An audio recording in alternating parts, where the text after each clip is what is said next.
La fabrique du consentement est une expression désignant la manière dont les médias sont utilisés à des fins de propagande pour asseoir le pouvoir des dominants, et ce même dans une apparente démocratie. Le terme est popularisé par le philosophe libéral Walter Lippmann, qui lui y voyait plutôt une bonne chose. Une manière pour les dirigeants d'orienter la politique selon leur volonté, sans pour autant provoquer de résistance de la part des populations. La démocratie pour lui n'est pas tant faire en sorte que les décisions politiques soient en accord avec le peuple, mais que le peuple soit d'accord avec les décisions politiques. Et ça change beaucoup de choses. Ici, je présente plutôt la définition que lui en donnent Noam Chomsky et Edward Herman dans leur livre « La fabrication du consentement, de la propagande médiatique en démocratie ». En prenant l'exemple des États-Unis, il montre comment les médias de masse constituent un modèle de propagande. Il est utilisé pour promouvoir le libéralisme économique et légitimer l'action politique à l'étranger. Dans les pays occidentaux, les principaux médias sont loin de constituer un quatrième pouvoir. Selon eux, leur principale fonction est de traiter et de manipuler l'information afin de servir les intérêts des élites politiques et économiques.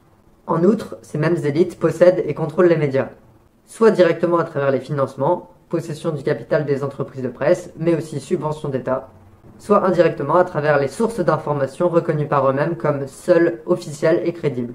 Ils constituent ainsi ce qu'on appelle le parti médiatique, soit l'hégémonie culturelle des riches. C'est un concept du communiste Antonio Gramsci, que réutilise plus récemment la France insoumise par exemple. Chomsky et Herman en donnent des données chiffrées et détaillées. Si vous voulez comprendre les idées sans vous taper tout le bouquin, Chomsky lui-même donne une version courte dans Propaganda. Propaganda est d'ailleurs aussi le nom d'un essai de Edward Bernays. Il est considéré comme le père de la propagande politique et économique, mais aussi de l'industrie des relations publiques, qui ont fortement contribué à développer le consumérisme américain. Et s'il parle de fabrique du consentement, c'est pour lui un outil appréciable au service du capitalisme. Arte a fait un reportage qui explique ses thèses. Cependant, la fabrique du consentement est limitée. Certains y résistent, les médias indépendants sont une parole contre les dominants. Chomsky semble parfois si concentré sur cette propagande qu'il en oublie les autres outils des puissants.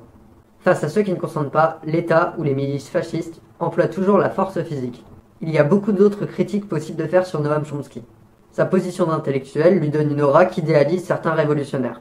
En réalité, il y a un réformisme latent chez Chomsky qui l'éloigne de l'anarchisme. Sa conception absolue de la liberté d'expression le rend ambigu envers des propos négationnistes. Son analyse reste trop américano-centrée et émousse sa critique d'autres autoritarismes. Cependant, on peut trouver du bon dans l'anti-impérialisme de cette dernière. Je vous ai mis un mélange de points de vue en ressources. D'ailleurs, contrairement aux rumeurs qui ont couru sur les réseaux durant cet été 2024, Noam Chomsky n'est pas encore mort. Il a fait un AVC en juin, mais il s'en remet. Ne laissez pas les médias vous faire croire n'importe quoi.